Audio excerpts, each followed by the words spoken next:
اکبر کے بعد زیست میں کیا دلکشی رہی، لیلا تمام عمر یہی، لیلا تمام عمر یہی، خیمے فرات سے تو ہٹائے گئے مگر عباس سے نامدار کی تیوری، عباس سے نامدار کی تیوری چڑھی، عباس لینے آئے جو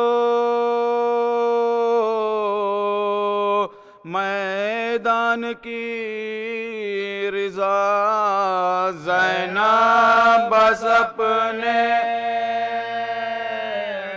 بازوؤں کو دیکھتی، زینب بس اپنے بازوؤں کو دیکھتی، اشک غم حسین کا ٹوٹا نہ سلسلہ، رومال فاطمہ میں ہمیشہ نبی، رومال فاطمہ میں ہمیشہ نبی، بلوے میں بے ردا سرے زینب کو دیکھ کر اللہ جانے کیسے قیامت رکی، اللہ جانے کیسے قیامت رکی رہی، ذکر غم صلوات بر محمد و آل محمد صلی اللہ محمد و آل محمد۔ کیا آمد ہلال محرم کا شور ہے،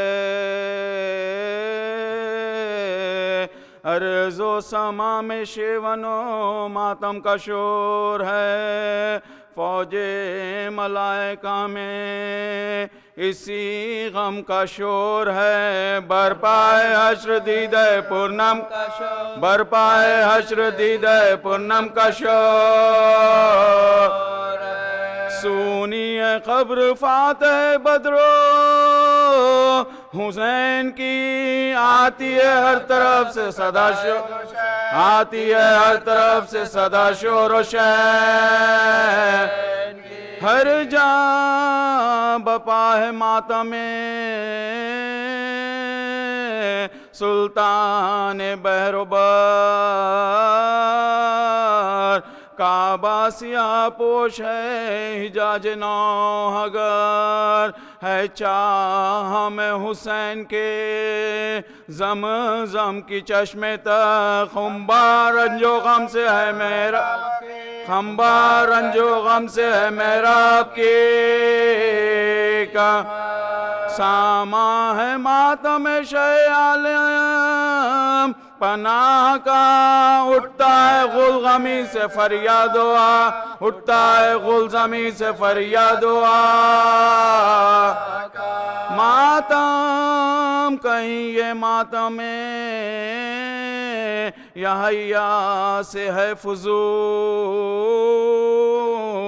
جو اہل دی میں ان کا جگر ہو گیا ہے خون، بارے علم سے کہکشاں بھی ہے سرنگوں، پہنا ہے چرغ پیر نے ملبوس نیل، پہنا ہے چرغ پیر نے ملبوس نیل، ہر دل حزین ہے چشم ہر ایک گرے، یا ناک ہے محبوب کبریا کا گھر بانچ، محبوب کبریا کا گھر بانچا، غمشی جہت میں خامی سے آلے ابا کا ہے، اریاں سر جناب رسول خدا کا ہے، تیغ علم سے چاک جگر مشتبہ کا ہے، غم وادی السلام و غم وادی السلام میں غربتا، وہ چشم کون سی ہے جو اس غم میں نم نہیں، یہ ماہ کربلا قیامت سے، یہ ماہ کربلا قیامت سے کا رو لو عزائے شیمے کے در پیش ہے اجل، معلوم کیا ہے آج کے جیتے رہیں گے کل، اس عمر بے ثبات پر تکیہ ہے بے محل، جائے گا کچھ نہ ساتھ لحد میں بجود، جائے گا کچھ نہ ساتھ لحد میں بجود، یا مجلس عزام جو آنسو بہائیں گے، ان آنسوؤں کی قبر میں لذت، ان آنسوؤں کی قبر میں لذت اٹھا، نعمت ہے مومن کے لیے مجلس عزا، نوحہ کہیں اور کہیں ہوتا ہے مرثیہ، سن سن کے حال قتل شہ مشرقین کا، ہوتا ہے شور و حسن و حسین، ہوتا ہے شور و حسن و حسین، دل ٹکڑے ہوتے ہیں شیبے کا اس کے نام سے، روتے ہیں سب لپٹ کے ذریعے، روتے ہیں سب لپٹ کے ذریعے امام سے۔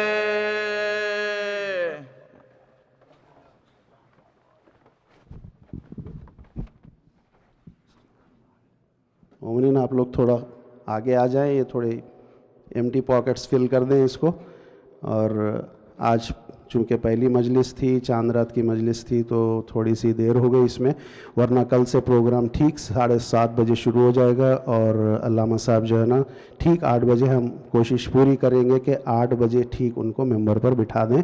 تو آپ لوگوں سے گزارش ہے کہ یہ وقت کی پابندی کیجئے، انشاءاللہ پورے 9 مجالسیں اسی طرح سے وقت پر ہوں گی، پھر آگے کے پروگرام آپ لوگوں کو بتائیں گے، عاشور کا اور انشاءاللہ شام غریبہ کا۔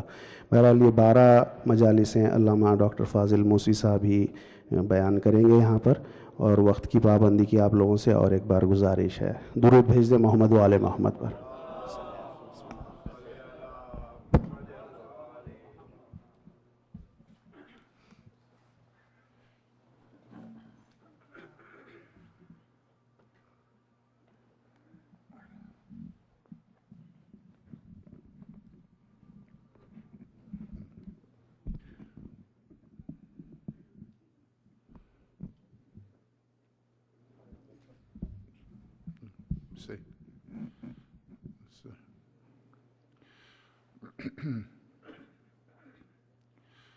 اعوذ باللہ من الشیطان اللعین الرجیم، بسم اللہ الرحمن الرحیم، الحمد للہ الذی لا یبلغ مدحتہ القائلون ولا یحصی نعماہ العادون ولا یودی حقہ المجتہدون الذی لا یدرکہ بعد الہمم ولا ینالہ غوث الفتن الذی لیس لصفتہ حد محدود ولا نعت موجود ولا اجل ممدود ولا وقت معدود فطر الخلائق بقدرته ونشر الرياح برحمته ووتد بالصخور ميدان عرضه، ثم الصلاة والسلام على أشرف الأولين والآخرين خاتم النبيين حبيبنا وحبيب إله رب العالمين أبي القاسم محمد،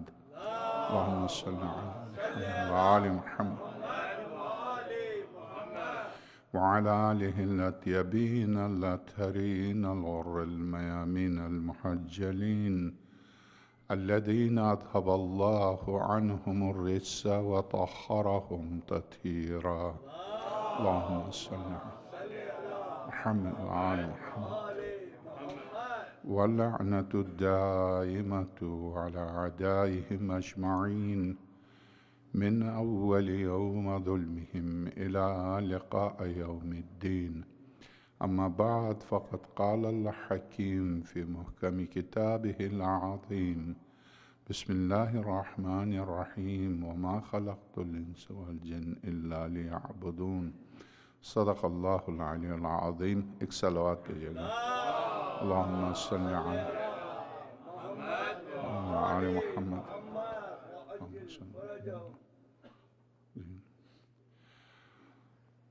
محرم کا چاند نظر آ چکا ہے اور اس بنا پر آج پہلی شب ہے محرم کی، اور تقریباً ہر جگہ نظر آ چکا ہے اور ہر جگہ پہلی شب ہے. اگرچہ بعض مقامات پر چاند نظر آنے نہ آنے کی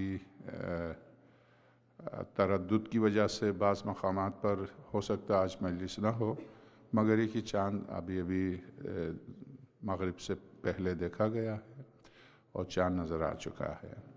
تو اس بنا پر آج محرم کی پہلی شب ہے چاند کے اعتبار سے، اور ان مجالس کا عنوان جو منتخب کیا گیا ہے اگرچہ ایک لحاظ سے آسان بھی ہے اور ایک لحاظ سے مشکل بھی ہے.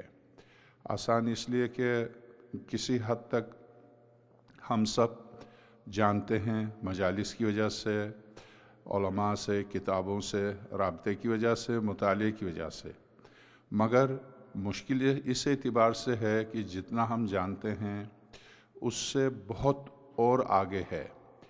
تو اس بنا پر چونکہ اس منزل پر انبیاء الہی جیسا کہ میرے ہاتھ میں ہے قرآن کریم، حضرت موسیٰ، حضرت ابراہیم اور حضرت عیسیٰ السلام اللہ علیہم کے واقعات، ان مجالس کا جو عنوان ہے معرفت ہے.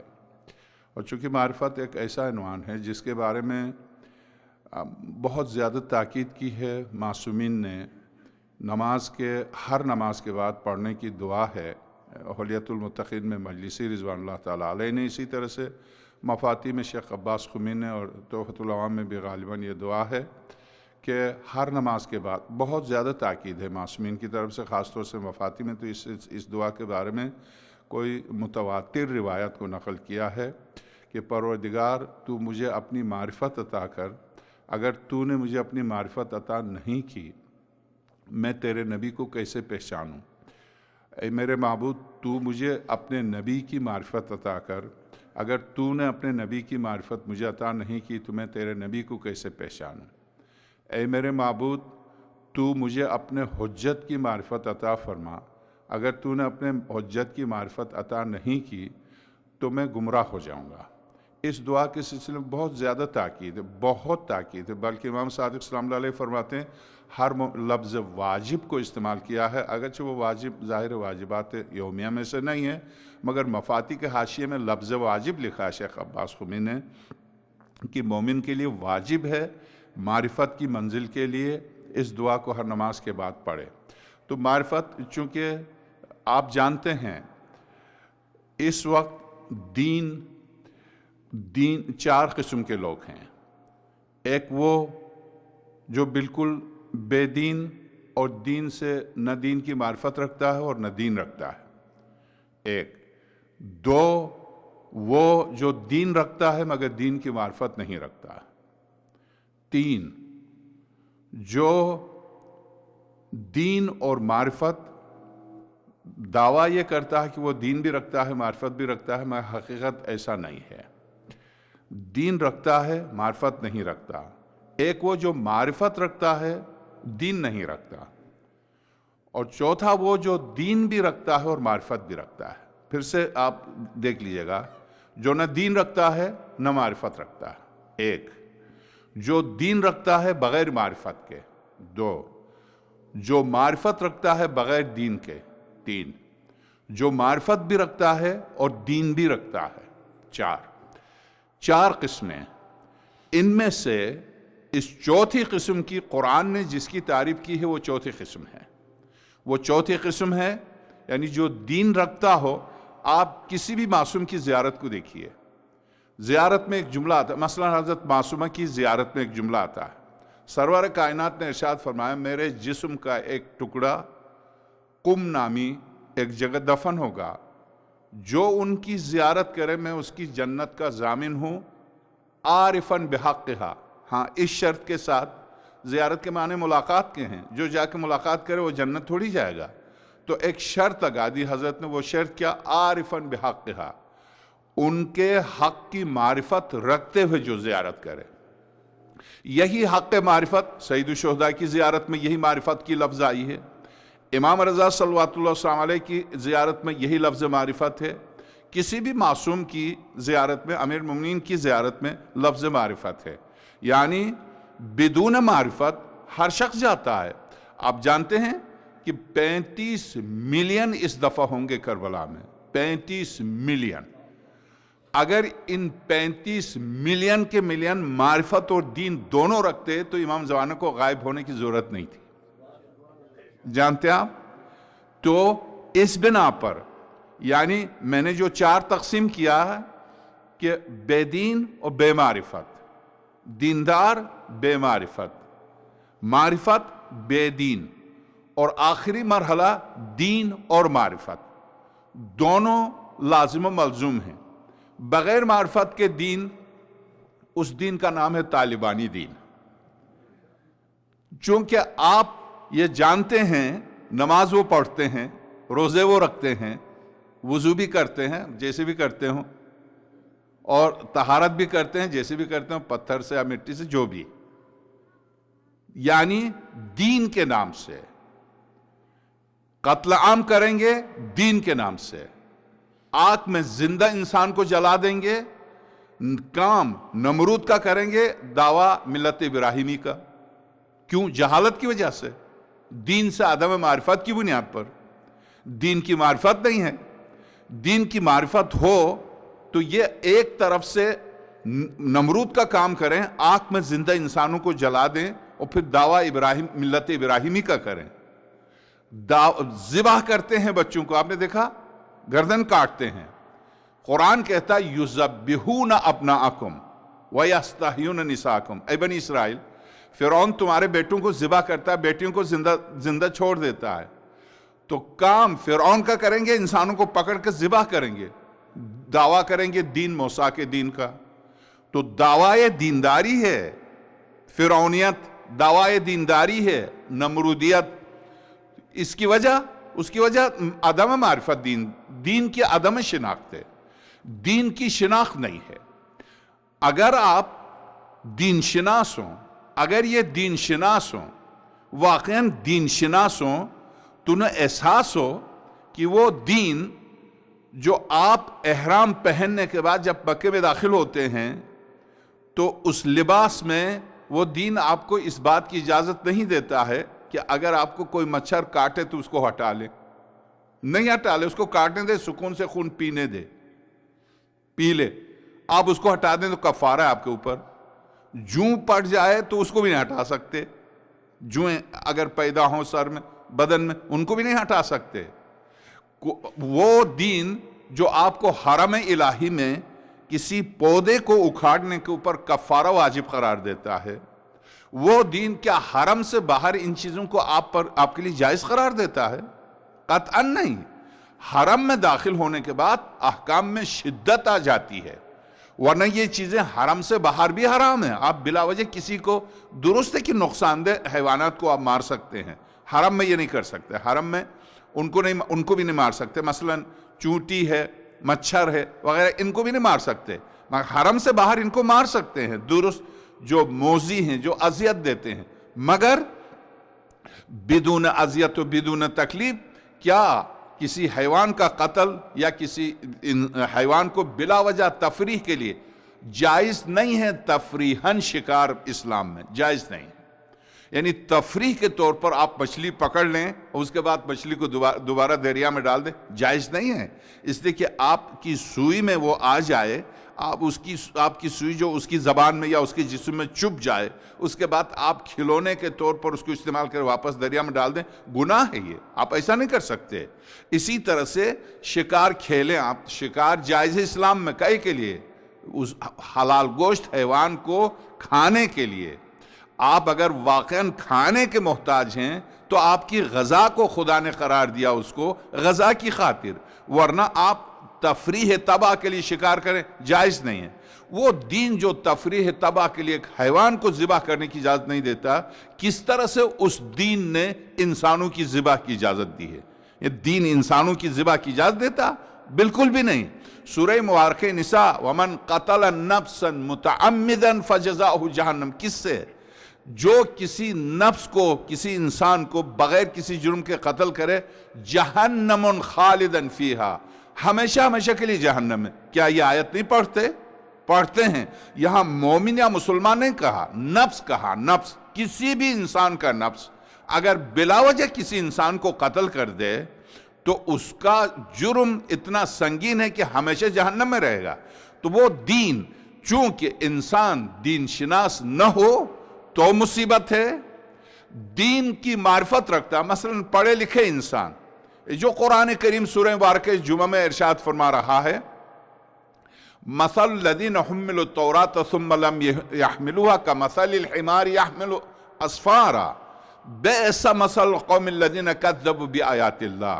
میرے حبیب، یہ جو پڑھ لکھ کے دین شناس ہو کے دیندار نہیں ہیں، ان کی علم کے باوجود، معرفت کے باوجود دیندار نہیں ہیں، ان کی مثال اس گدھے کی سے جس کے اوپر کتابیں لا دی گئیں. جس کے اوپر کتابیں لا دی گئی ہوں، اس گدھے کو نہیں پتا کہ اس کے اوپر کتابیں لا دی گئی ہیں. تو گویا علم رکھتا ہے، اسی لیے کہا کہ یحمل اسفارا، اسفار کے معنی علم، ہر تفسیر میں علم رکھتا ہے، دین شناس ہے، دیندار نہیں ہے. اس کی وجہ ہے کہ دین پابندیاں لگاتا ہے. یہ نہیں کرو، یہ حرام ہے، یہ ناجائز ہے، یہ ناجائز ہے، یہ ناجائز ہے. یہ اس کی طبیعت اس کو قبول نہیں کرتی. دین سے پوری طرح آشنا. آپ بیٹھ کے اس سے بات کریں تو وہ قرآن کی تفسیر، تاریخ، احادیث سب آپ کو پڑھ کے سنا دے گا. آپ دیکھیں گے تو عملاً اس کی زندگی میں دین کہیں دور دور تک نظر نہیں آ رہا. دین شناس ہے، دیندار رہی ہے. تو ایسی صورت میں دین شناس اور دیندار، کون ہے دین شناس اور دیندار؟ کسے کہتے ہیں دیندار؟ کون ہے دین شناس؟ یہ جو ہم دعا کے لیے معصوم نے فرمایا کہ ہر نماز کے بعد یہ دعا پڑھ لے، خدا تو اپنی معرفت عطا کر گا. تو نے اپنی معرفت عطا نہیں کی، میں تیرے نبی کو نہیں پہچان سکتا. اگر تیرے نبی کو نہیں پہچانوں گا تو تیری حجت کو نہیں پہچانوں گا. تیرے حجت کو نہیں پہچانوں گا، میں دین سے خارج ہو جاؤں گا. تو بنیاد حدیث امیر المومنین صلی اللہ علیہ کا پہلا نہج البلاغہ کا پہلا خطبہ، جس میں حضرت ارشاد فرماتے ہیں اول الدین معرفت، دین کی ابتدا معرفت ہے. دین کی ابتدا معرفت ہے. اور چونکہ معرفت ایک اہم ترین موضوع ہے، معرفت نبی نہ ہونے کی بنا پر، نبی شناس نہ ہونے کی بنا پر سرور کائنات کے ساتھ جو کچھ ہوا، امیر المومنین کے ساتھ جو کچھ ہوا، امام شناس نہ ہونے کی بنا پر ائمہ علیہ السلام کے ساتھ جو کچھ ہوا، امام شناس نہ ہونے کی بنا پر. اچھا، شیعہ خود مومنین، آئیے ہم اپنے اندر کی بات کریں. مومنین یعنی ان چار قسموں میں سے چوتھی قسم کو آپ لے لیں، یعنی دیندار بھی، دین شناس بھی. مگر مومنین کے اندر دیندار اور دین شناس کتنے ہیں؟ مومنین کے اندر دیندار ملیں گے مگر دین شناس بہت کم ہیں. دین شناس بہت کم ہیں. دین شناسی کے ساتھ دینداری کی شرط ہے. قرآن کریم کی طرف سے دین شناسی کے ساتھ دینداری، بلکہ بارگاہ الہی میں وہی دین قابل قبول ہے جو معرفت کے ساتھ ہو. وہ دین قبول نہیں ہے بارگاہ الہی میں جو بدون معرفت ہو. توحید کی معرفت، رسالت کی معرفت، امامت کی معرفت. درست ہے کہ ہم سب بیٹھے ہیں آج بیٹھے سید الشہداء کو ہم سب مانتے ہیں، مگر کیا درست ہے کہ ہم اس طرح سے نہیں مانتے، اس طرح سے نہیں سمجھتے حسین کو جس طرح سے عباس جانتے تھے، جس طرح سے زینب سمجھتی تھی، جس طرح سے وہ معرفت نہیں ہے ہم میں عرض کروں، چونکہ آج مقدمے کی تمہیدی گفتگو، کل سے اس پر تفصیل سے انشاءاللہ قسطوں پر گفتگو ہوگی۔ میں عرض کروں درست ہے، ہم اس طرح سے دین شناس نہیں ہیں، ہم اس طرح سے حسین شناس نہیں ہیں۔ کوہ طور پر حضرت موسیٰ جاتے اور خدا سے کہتے ہیں کہ خدا ربی ارینی انظر الیک، سورہ اعراف، ایک صلوات دیجئے گا۔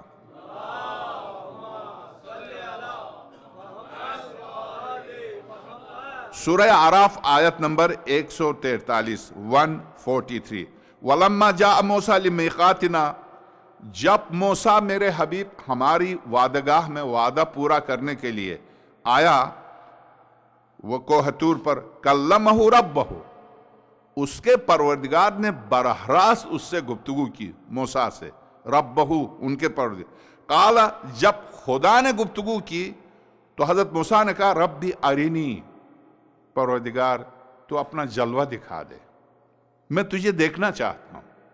یہ عجیب سوال ہے، میں تجھے دیکھنا چاہتا ہوں، تو اپنے آپ کو دکھا دے۔ انظر الیک، جی بھر کے تجھے دیکھ لوں۔ قال لن ترانی، موسیٰ تم مجھے ہرگز نہیں دیکھ سکتے، تم مجھے ہرگز نہیں دیکھ سکتے۔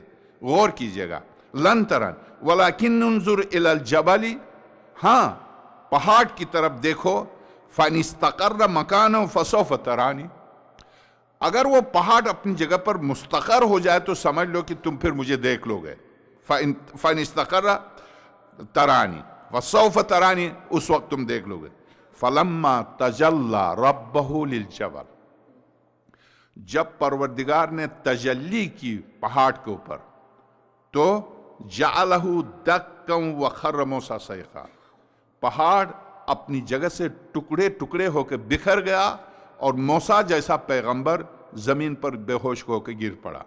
خر موسیٰ صائقا، حضرت موسیٰ بالکل بے ہوش زمین پر گر پڑے، ایک نبی خدا۔ ارشاد ہوتا ہے فلما افاق، جب موسیٰ کو افاقہ ہوا، جب دوبارہ ہوش میں آئے، قال سبحانک، کہا تو پاک ہے، تبت الیک، میں توبہ کرتا ہوں۔ کون سا جرم کیا تھا جس کی توبہ کر رہے موسیٰ؟ آدم نے توبہ کی اس لیے کہ جنت سے، جس اشتباہ کی وجہ سے جنت سے نکالے گئے تھے، توبہ کر لی، بات سمجھ میں آتی ہے۔ اب موسیٰ نے صرف دیکھنے کی خواہش کی تھی، کیا یہ خواہش آدم کی طرح کی تھی؟ یہ کون سا گناہ ہے جس کے بارے میں حضرت موسیٰ کہتے ہیں جب ہوش آتا ہے تو کہتے ہیں تبت الیک، میں توبہ کرتا ہوں، میں تیری طرف پلٹتا ہوں۔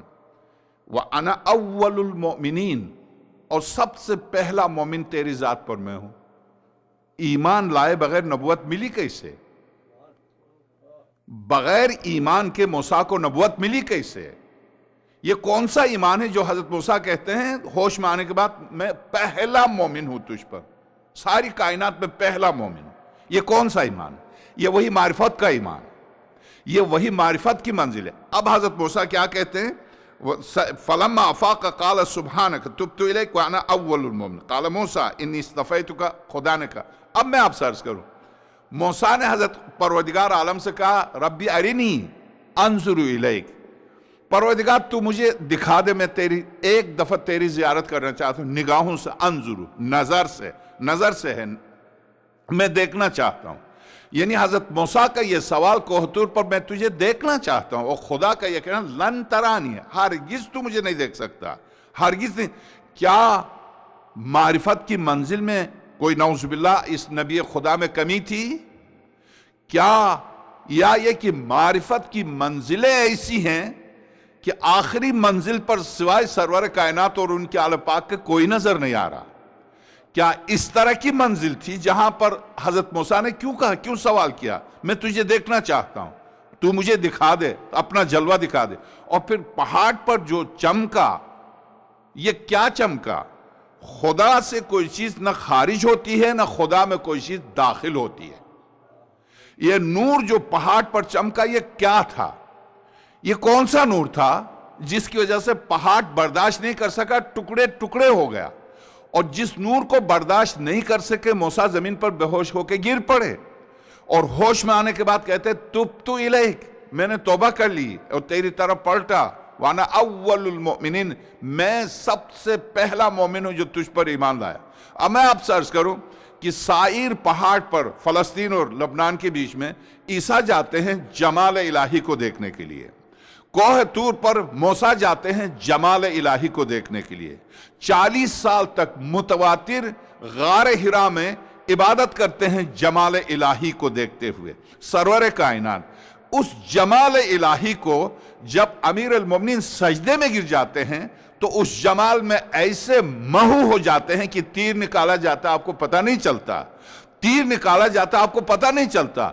جمال الہی یعنی معرفت کی ایک آخری منزل، جہاں پر میں نے یہ واقعہ اس لیے سنا ہے کہ آپ نے دیکھا کہ کوہ طور پر موسیٰ جاتے ہیں جمال الہی کو دیکھنے کے لیے، سائر پر حضرت عیسیٰ جاتے ہیں جمال الہی کو دیکھنے کے لیے، 40 سال تک متواتر سرور کائنات مکے سے کٹ کر صرف جمال الہی میں محو ہونے کے لیے غار حرا میں جاتے ہیں۔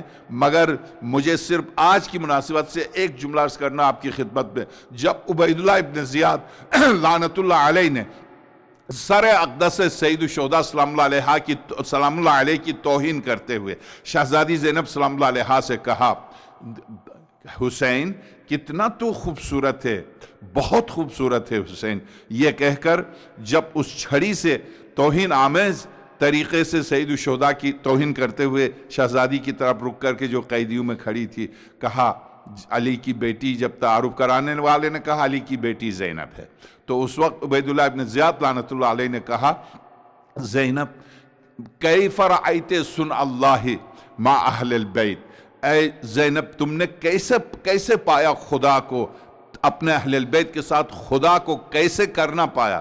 تو شہزادی نے ایک جملہ کہا جس پر پوری کتاب لکھ دی معرفت کے اوپر شہید بزرگوار مطہری نے ولایت تکوینی کے عنوان سے۔ شہزادی نے ایک لفظ کہا، عجب لفظ ہے کہ حضرت موسیٰ جا کر بے ہوش ہو جائیں جمال الہی کو نہ دیکھ سکیں، سرور کائنات 40 سال مسلسل جمال الہی کا نظارہ کریں، اور امیر المومنین جمال الہی میں اس طرح سے محو ہو سجدے کی حالت میں کہ تیر نکالا جائے تو آپ کو پتہ نہ چلے۔ مگر یہ جمال کس کو کہاں کہاں نظر آتا ہے؟ تو شہزادی عبید اللہ ابن زیاد سے فرماتی ہیں، عبید اللہ ابن زیاد تجھے نہیں پتا، جب اس نے کہا کہ کیسے پایا تم نے خدا کو اپنے اہل البیت کے ساتھ، تو شہزادی نے کیا فرمایا، ما رأیتہ الا جمیلا، اے عبید اللہ ابن زیاد میں نے سوائے جمال الہی کے کچھ نہیں دیکھا۔ یہ جمال الہی شہزادی کو کب اور کہاں نظر آیا؟ تو میں عرض کروں چونکہ آج کی گفتگو کل سے 8 بجے ٹھیک 1 گھنٹے کی گفتگو ہوگی،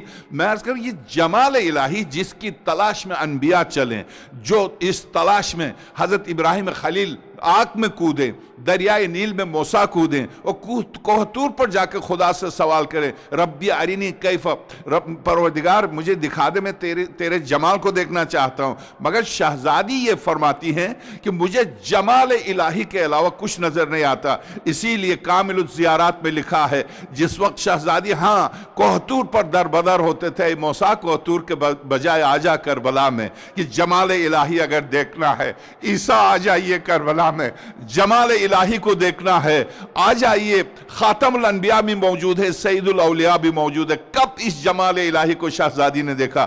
جب تل زینبیہ پر شہزادی جس وقت آئی اور آ کر کھڑی ہو گئی، دیکھا جس وقت جمال الہی سر حسین سے تلالو کر رہا تھا، اس وقت شہزادی نے آواز دی، ہاں حسین، اب پوری طرح جمال الہی چہرے حسین سے آشکار ہے، اور پوری طرح جمال الہی کا نظارہ کر رہی ہیں۔ میں عرض کروں دین کی معرفت، یہ کربلا دین کی معرفت کی آخری منزل کا نام ہے، کربلا دین کی معرفت شناسی، دین شناسی کی آخری منزل کا نام ہے۔ اس لیے جب کربلا کے عنوان سے گفتگو ہو تو یقیناً معرفت، آپ اگر صرف کربلا کو مصائب کے حوالے سے دیکھنا چاہیں تو ظاہر ہے جنات بھی وہاں موجود تھے، جعفر جنی کے ساتھ پوری ایک لائن کھڑی تھی، اور ملائکہ آ کے سید الشہداء کی بارگاہ میں کھڑے ہو گئے تھے، حسین وہ فطرس جس کو پر دیے تھے حسین نے، وہ آ کے کھڑا تھا، حسین ہم سب تیرے نوکر ہیں، رضوان جنت موجود ہے، مالک جہنم موجود ہے، سارے فرشتے موجود ہیں،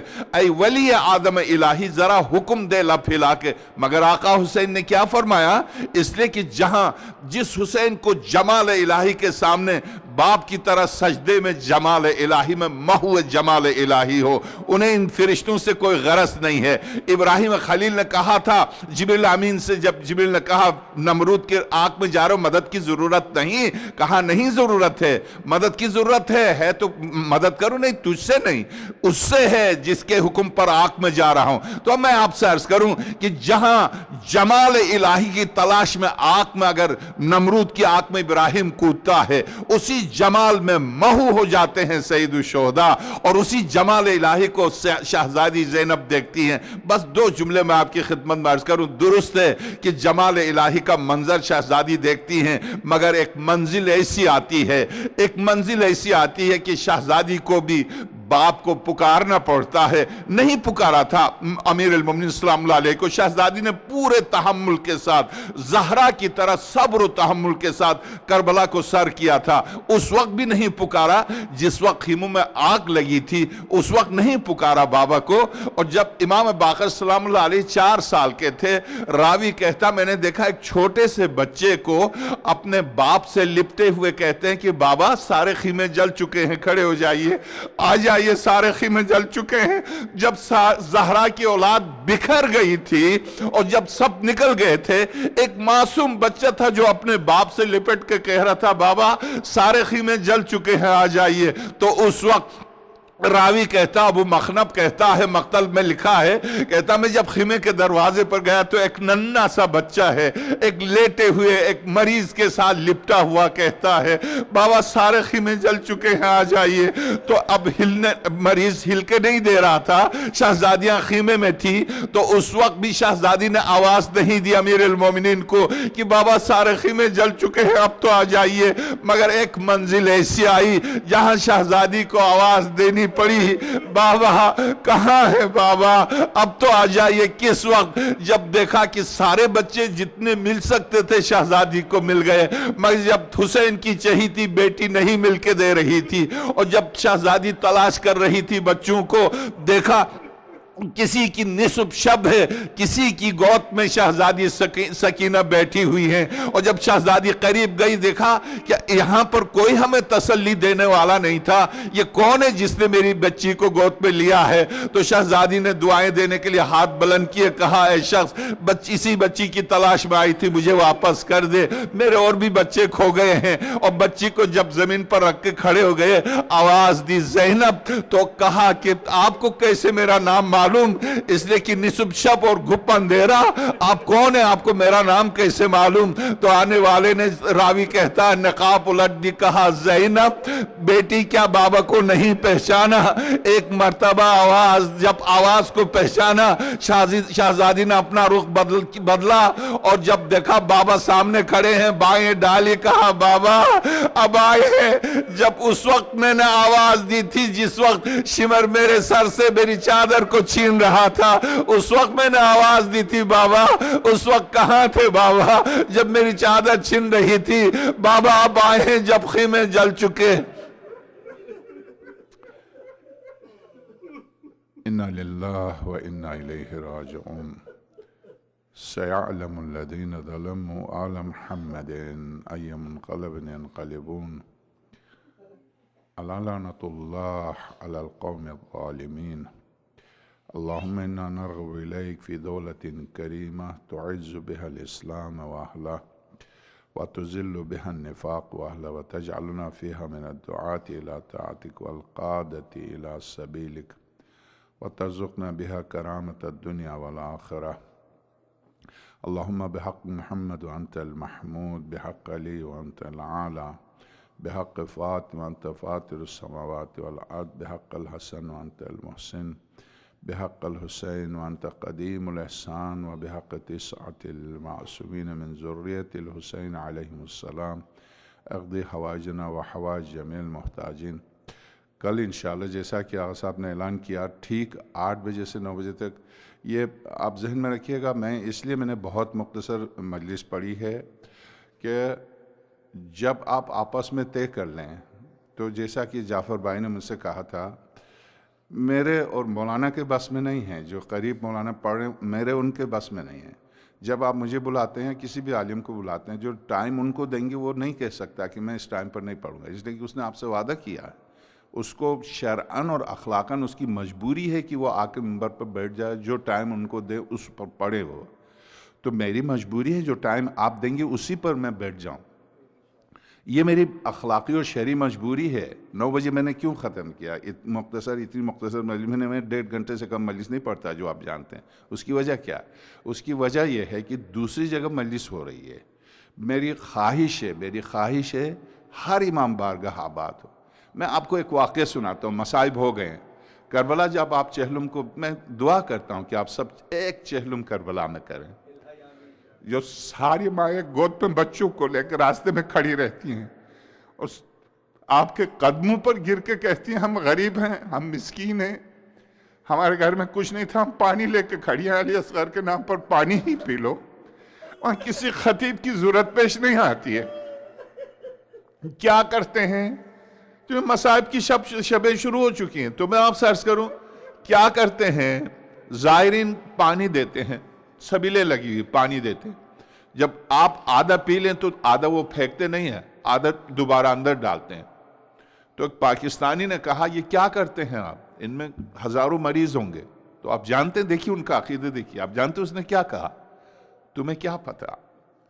ہو سکتا ہے ان زائرین کے لباس میں کہیں یوسف زہرا آ جائیں اور آدھا پی کے آدھا دے دیں اور اس کو ہم ملا لیں تو سب کے لیے شفا ہو، تمہیں کیا پتا؟ ہم تو اس نیت سے ملاتے ہیں۔ تو میرے عزیز، آپ کو پتا ہے کہ ان دنوں میں شہزادی نکلی ہوئی ہیں، جہاں حسین وہاں فاطمہ۔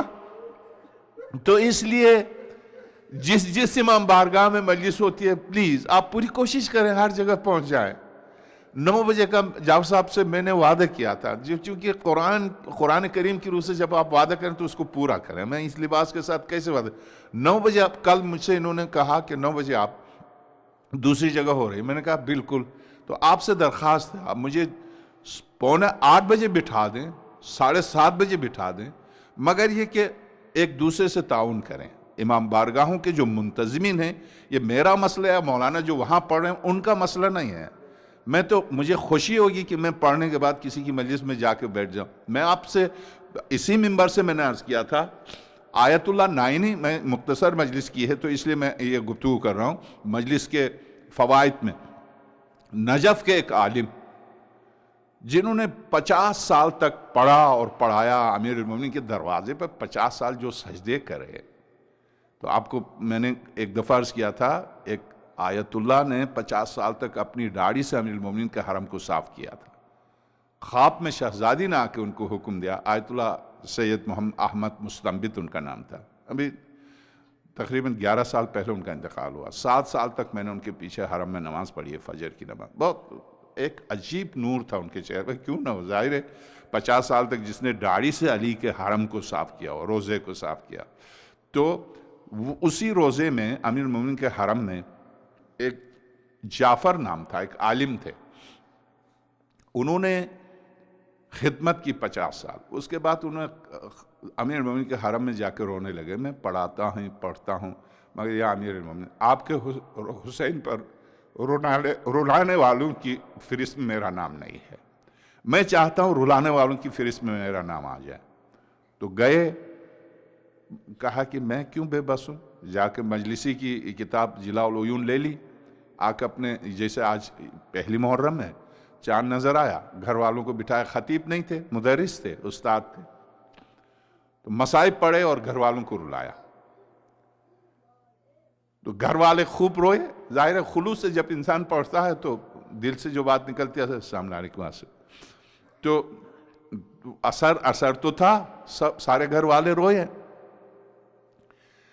آیت اللہ نائنی جو آیت اللہ خوئی، آیت اللہ حکیم کے استاد ان سب کے استاد تھے آیت اللہ نائنی، انہوں نے خواب میں دیکھا، انہوں نے خواب میں دیکھا کہ آقا حسین اور آقا عباس آئے، باب الحوائج اور آقا امام حسین آئے ہیں، ایک ٹیبل ہے، کرسی ہے، آقا امام حسین حضرت عباس سے فرماتے عباس وہ رجسٹر کھولو۔ جب رجسٹر کو پلٹا تو حضرت نے فرمایا یہ نام یہاں سے یہ نام مٹا دو، پتہ نہیں کون بدقسمت تھا مجھ جیسا، یہ نام یہاں سے مٹا دو، یہاں جعفر لکھ دو،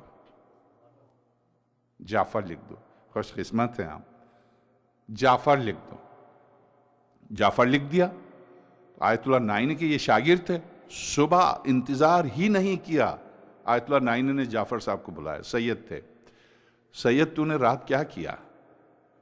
تو ان کو حیرت ہوئی، کہا آقا میں نے کچھ بھی نہیں، سچ بتاؤ، تجھے علی کی ولایت کا واسطہ ہے، سچ بتاؤ کیا کیا؟ تم نے آقا مجھے حیرت ہے میں کچھ بھی نہیں کیا ہے۔ کیسے ممکن ہے تو کچھ بھی نہ کرے اور میرے آقا عباس اپنے ہاتھ سے تیرا نام لکھ دے، کیسے ممکن ہے؟ اوہ تب سمجھ گئے اور تڑپ کے چیخ کے زمین پر گرے، آقا میری خواہش تھی کہ میں حسین پر رلانے والوں کی صف میں آ جاؤں، تو میں آقا میں قابل نہیں ہوں، میں مدرس ہوں مگر خطیب نہیں ہوں، میں ہمت کر کے جا کر علامہ مجلسی کتاب لی، گھر والوں کو مجلس پڑھ کے رلایا تھا، تو آیت اللہ نائن نے ان کے ہاتھ چومے، کتنا تو خوش قسمت ہے کہ میرے آقا عباس نے آقا حسین کے حکم پر اپنے رجسٹر میں تیرا نام لکھا رلانے والوں کی فہرست میں۔ تو میں عرض کروں پتہ نہیں کہاں جائیں، کون سا آنسو آپ کا کام آ جائے، ہر جگہ آپ جائیے۔ تو اس لیے میں نے آج جلدی ختم اس لیے کیا ہے کہ مجھے آپ 8 بجے بٹھا دیں، میں 9 بجے اتر جاؤں گا، تاکہ 9:15 بجے جو قریبی جو مجلس ہے وہ بھی سارے مومنین کو سننے کو ملے۔ نہیں معلوم کہاں شہزادی کے ہاتھ بلند ہو اور آپ کی حاجتیں پوری ہوں، ہمیں نہیں پتا، تو اس بنا پر آج میں نے جلدی کیا، اس کے لیے منتظمین سے بھی اور سب سے معذرت خواہ ہوں۔ جعفر صاحب نے دن میں آ کے مجھ سے گفتگو کی تھی، میں نے کہا تھا کوئی مسئلہ نہیں ہے، ایسا نہ کہ میری گردن پر میں دیر کروں تو وہاں کی مجلس میں مولانا بھی اور منتظمین بھی یہ سمجھیں کہ مولانا نے دیر کی، تو میں نے تو خیر اپنا ٹائم مجھے پورا لینا چاہیے تھا، مگر میں معذرت خواہ ہوں آپ سے، اس لیے آج میں نے مختصر مجلس پڑھی ہے، اور کل سے 1 گھنٹہ 1.25 گھنٹہ جو بھی آپ دیں گے وہ میں پڑھ لوں گا، مجھے کوئی مشکل نہیں ہے۔ اور یقین جانیے معرفت کے سلسلے میں ہم سب شیعہ ہیں، مگر آپ جانتے ہیں کوفے والے 40 علی شناس تھے، 40,000 میں صرف 40 علی شناس تھے۔ علی کا ماننا اور ہے، پہچاننا اور ہے، حسین کا ماننا اور ہے، حسین کا پہچاننا اور ہے۔ علی شناس 40,000 میں صرف 40 تھے۔ آپ جانتے ہیں مدینے میں پیغمبر شناس کتنے تھے؟ پیغمبر کی وفات کے بعد کتنے اصحاب دین پر باقی تھے؟ 5، ابو ذر، مقداد، سلمان، عمار، ابو ایوب انصاری۔ ابو ایوب انصاری کا خیر 4 میں سے بھی سب سے اہم جو معرفت کی آخری منزل پر اصحاب میں تھے وہ سلمان تھے، ایمان اور تقوی کی آخری منزل پر تھے وہ مقداد تھے، ولایت کے سلسلے میں عقیدے کی آخری منزل پر ابو ذر تھے۔ یہ نا اب ان کے درجات جو کیے گئے، تو میں آپ سے عرض کروں یہ دین معرفت ہے۔ اس دین میں اگر آپ خدا شناس ہو کے صرف ایک لفظ بارگاہ الہ، دعائے کمیل، دعائے جوشن کبیر، دعائے جوشن صغیر، یہ سب ایک لفظ امام صادق صلی اللہ علیہ فرماتے ہیں معرفت کے ساتھ صرف آہ کہہ دے کافی ہے۔ آہ اللہ کے ناموں میں سے ہے آہ، معرفت کے ساتھ صرف آہ کہہ دے کافی ہے۔ تو اس لیے یہ ایک اہم ترین عنوان ہے جس کو میں نے منتخب کیا آپ کے لیے، معرفت خدا، معرفت امام، معرفت پیغمبر، معرفت دین، یعنی دین شناسی۔ انشاءاللہ اس میں آپ کو نیند نہیں آئے گی، آپ جاگتے رہیں گے انشاءاللہ۔ تو باوز بلند صلوات۔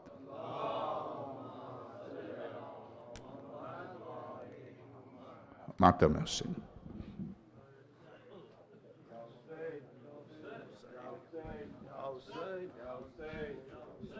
Hussein.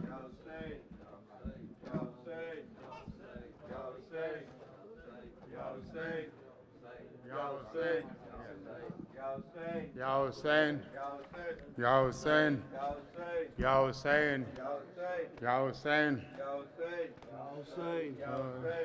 حضرت کو ہوا ماہ محرم جو سفر میں، حضرت کو ہوا ماہ محرم جو سفر میں، ایک داغ پڑا اور بھی صغرا کے جگر میں، ایک داغ پڑا اور بھی صغرا کے جگر میں، ارے نانی سے کہا مرتی ہوں دوری ہے پدر میں، نانی سے کہا مرتی ہوں دوری ہے پدر میں، ارے عاشور کی بید نہ ہوگی میرے گھر میں، عاشور کی بید نہ ہوگی میرے گھر میں، ارے کیا جانتی تھی ایسے بچھڑ جائیں گے بابا، وہ دن بھی کبھی ہوگا کہ پھر آئیں گے بابا، وہ دن بھی کبھی ہوگا کہ پھر آئیں گے بابا، وہ دن بھی کبھی ہوگا کہ پھر آئیں گے بابا، ارے کیوں نانی رجب تھا کہ سدھارے تھے سفر کو،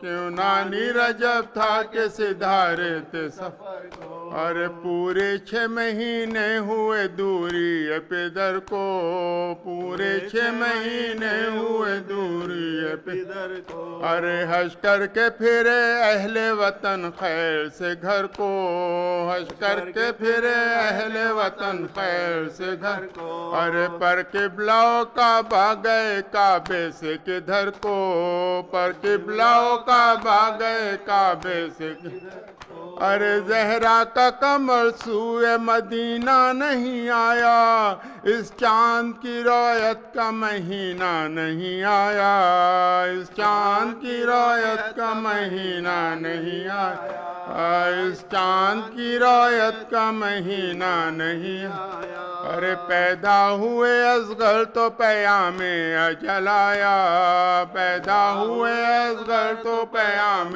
اجل آیا، ارے افسوس کے جھولے میں بہن نے نہ جھلایا، افسوس کے جھولے میں بہن نے نہ جھلایا، ارے بھیا کو نہ جی بھر کے گلے سے بھی لگایا، بھیا کو نہ جی بھر کے گلے سے بھی لگایا، ارے بچھڑے تو کبھی خواب میں بھی منہ نہ دکھایا، بچھڑے تو کبھی خواب میں بھی منہ نہ دکھایا، ارے داخل شہیدی اب بھی نہ گھر میں ہوئے نانی، اصغر 6 مہینے کے سفر میں ہوئے نانی، اصغر 6 مہینے کے سفر میں ہوئے نانی، اصغر 6 مہینے کے سفر میں ہوئے نانی، ارے گرمی سے کنویں خشک ہوئے جاتے ہیں نانی، گرمی سے کنویں خشک ہوئے جاتے ہیں نانی، ارے پوچھے کوئی پردیسیوں سے تشنہ دہانی، پوچھے کوئی پردیسیوں سے تشنہ دہانی، وہ بولی میں ڈرتی ہوں یہ کہتے ہوئے نانی، وہ بولی میں ڈرتی ہوں یہ کہتے ہوئے نانی، ارے جھیلوں کا نہ سوکھا ہو کہیں راہ میں پانی، جھیلوں کا نہ سوکھا ہو کہیں راہ میں پانی، ارے فاقے کو جو پوچھو تو یہ عرص شہدی ہے، بابا کو میرے پیاس کی برداشت نہیں ہے، بابا کو میرے پیاس کی برداشت نہیں ہے، بابا کو میرے پیاس کی برداشت نہیں ہے، ارے بابا پہ کٹے خیر سے یا رب یہ مہینہ، بابا پہ کٹے خیر سے یا رب یہ مہینہ، ارے اس غرے سے ہر وقت پھٹا جاتا ہے سینہ، اس غرے سے ہر وقت پھٹا جاتا ہے سینہ، ارے بابا سے میرے کوفیوں کے دل میں ہے کینہ، بابا سے میرے کوفیوں کے دل میں ہے کینہ، ارے حضرت سے لڑائی کا کہیں ہو نہ کرینہ، حضرت سے لڑائی کا کہیں ہو ارے کوفے کی طرف سے جو ہوا آتی ہے نانی، سب کنبے کے رونے کی صدا آتی ہے نانی، سب کنبے کے رونے کی صدا آتی ہے نانی، سب کنبے کے رونے کی صدا آتی ہے نانی۔ یا حسین یا حسین یا حسین، حسین حسین حسین حسین حسین، اللہم صلی علی محمد وآل محمد۔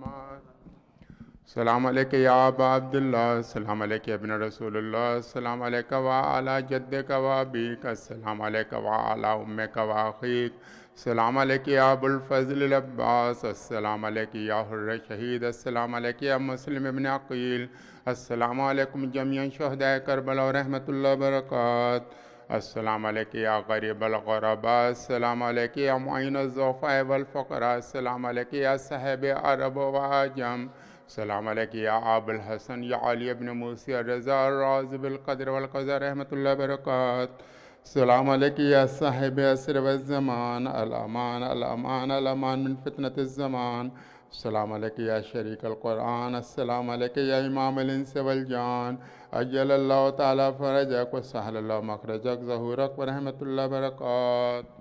اللہم صلی اللہ